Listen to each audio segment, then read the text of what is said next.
Nessa aula, nós iremos abordar sobre as duas ressurreições, a saber, a ressurreição para a vida eterna e a ressurreição para a condenação eterna. Já sabemos que a ressurreição dos salvos acontecerá na segunda vinda de Cristo, em duas fases distintas. A segunda vinda também ocorrerá em duas fases. A primeira fase, Jesus vem nas nuvens e arrebata a igreja de forma secreta para os pecadores, mas visível para a igreja. Nesse momento, acontece a primeira ressurreição dos salvos da primeira fase. Todos os mortos em Cristo ressuscitarão e serão arrebatados para o céu, onde acontecerá o tribunal de Cristo e as bodas do Cordeiro. Já na segunda fase da segunda vinda, Jesus vem de forma visível, juntamente com a sua noiva, a igreja, e todo olho verá. Nesse momento, acontecerá a segunda ressurreição da segunda fase. Todos os mártires da grande tribulação e todos os judeus mortos do Antigo Testamento e de todas as épocas serão ressuscitados, concluindo então as duas fases da ressurreição, restando então a última ressurreição, a saber, a ressurreição das pessoas que morreram sem Cristo, e esta só ocorrerá no final do milênio para o grande juízo do trono branco. Nós vimos aqui que tanto a segunda vinda em duas fases, como as ressurreições dos salvos em duas fases, foram concluídas com sucesso, restando apenas a última ressurreição dos perdidos. Vale ressaltar que a segunda vinda de Cristo ocorre em duas fases, com momentos e acontecimentos diferentes. Da mesma forma, a ressurreição dos mortos em Cristo ocorrerá em duas fases, com momentos e acontecimentos diferentes. Porém, só existirá uma segunda vinda e uma só ressurreição, que é para os salvos, mas como eu expliquei minuciosamente, ambas acontecem em duas fases. Bom, este assunto é bastante discutido na escatologia bíblica. Muitas teorias surgem quando se procura estabelecer uma sequência ou uma localização no tempo das ressurreições mencionadas nas Escrituras. Em Apocalipse, capítulo 20, versículo 5, encontramos uma referência à primeira ressurreição. O problema surge quando percebemos que esta será após a grande tribulação, preparando os salvos para entrarem no milênio. Daí nos vem uma pergunta: será esta ressurreição a do arrebatamento? Se assim for, o arrebatamento é após o período tribulacional. A resposta para estas e outras perguntas serão respondidas ao estudarmos o plano da ressurreição. Existem dois tipos básicos de ressurreição: a chamada ressurreição para a vida e a chamada ressurreição para a condenação. E se você, assim como eu, é apaixonado por escatologia e tem interesse nesse tipo de conteúdo, fica comigo até o final desse vídeo, que eu irei propalar uma revelação apoteótica e holofótica para o nosso conhecimento teológico. No final desse vídeo, eu deixarei um vídeo falando sobre a segunda vinda de Cristo, como ela ocorrerá, que acontecerá no Monte das Oliveiras de forma literal, quais serão os acontecimentos que ocorrerá com a vinda de Jesus Cristo, e falarei também sobre o julgamento dos gentios e dos judeus. Se você tem interesse, eu vou deixar um vídeo marcado no final do vídeo. Então fica até o final e no final é só clicar e assistir. Já curte, comenta, compartilha, inscreva-se no canal e não esqueça de ativar o sininho das notificações para que todas as vezes que eu postar vídeos novos, o YouTube possa notificá-lo. Nós sabemos que quando Cristo voltar, a igreja for arrebatada, todos os mortos em Cristo serão ressuscitados.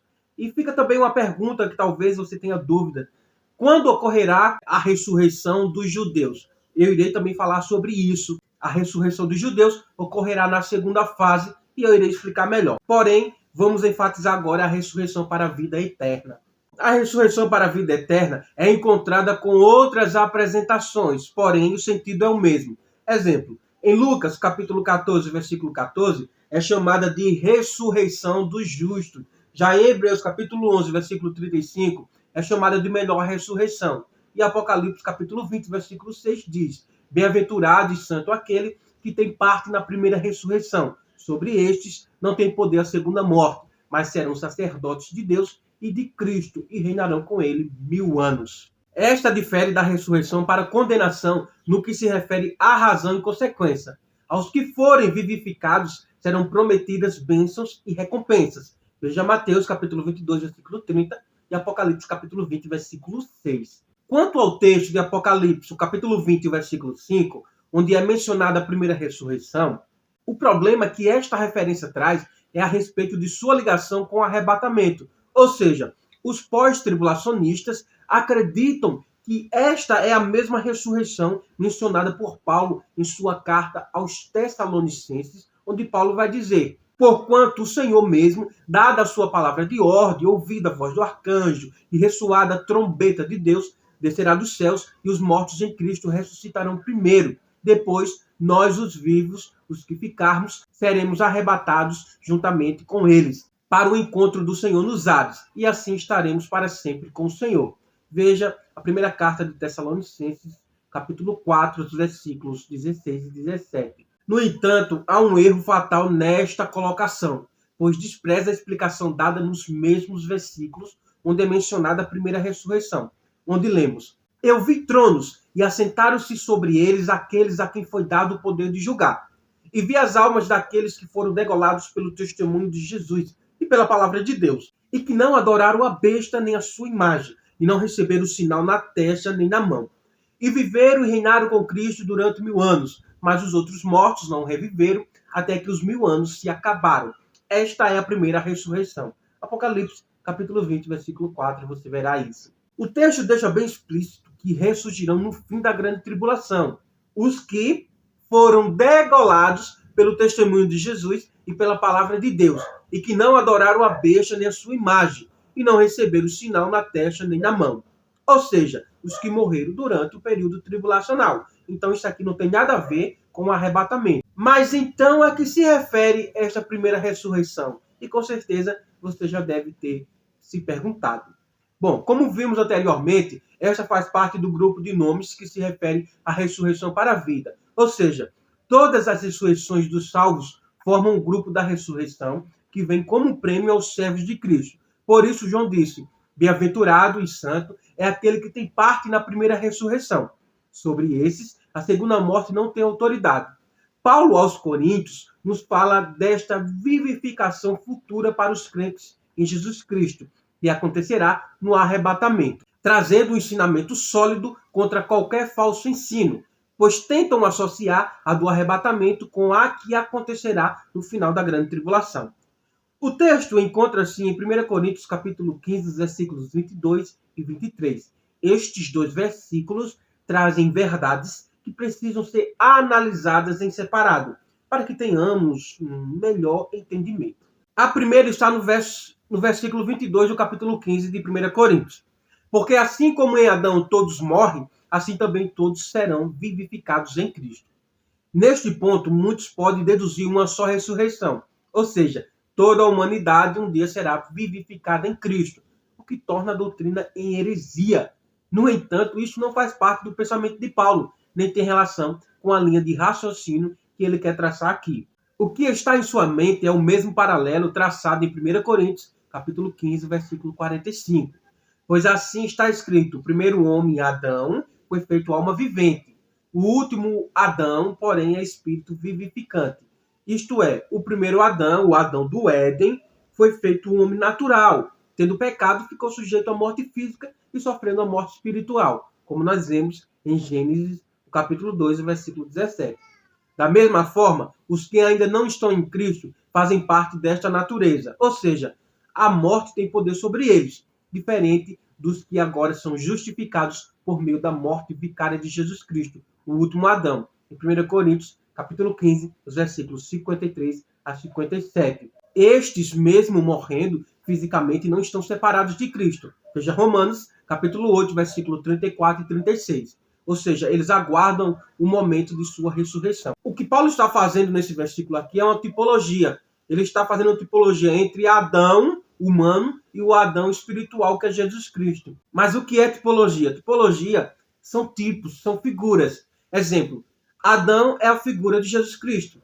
No Velho Testamento, Adão já apontava para Jesus Cristo. Adão é o tipo, ou seja, é a sombra, mas a realidade, porém, é Cristo, o último Adão vivificado, espiritual. Ou seja, existe o tipo e o antítipo. O tipo é Adão, o antítipo é Jesus Cristo no Novo Testamento. Então perceba que a tipologia, ela pega lá no Velho Testamento e aponta para o Novo, ou seja, algo que aconteceu no passado, mas que está apontando para o futuro. Basicamente é isso, tipologia. Então, o versículo 22 fica claro.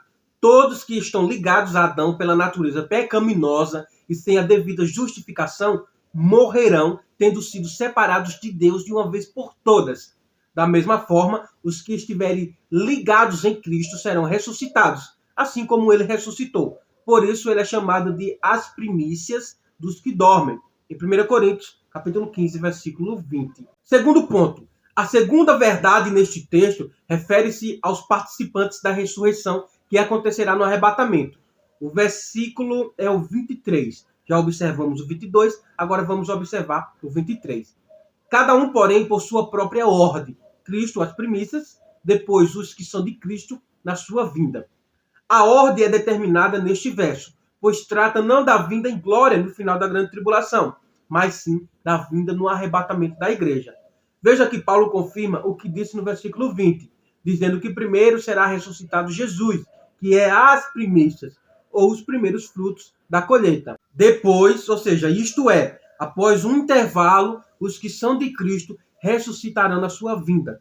Veja bem, os que são de Cristo representam aqueles que estão em Cristo, não outro grupo de qualquer outra época anterior, ainda que seja de redimidos. E talvez você tenha perguntado-se, mas e os judeus do Antigo Testamento? Eles ressuscitarão juntamente com a igreja?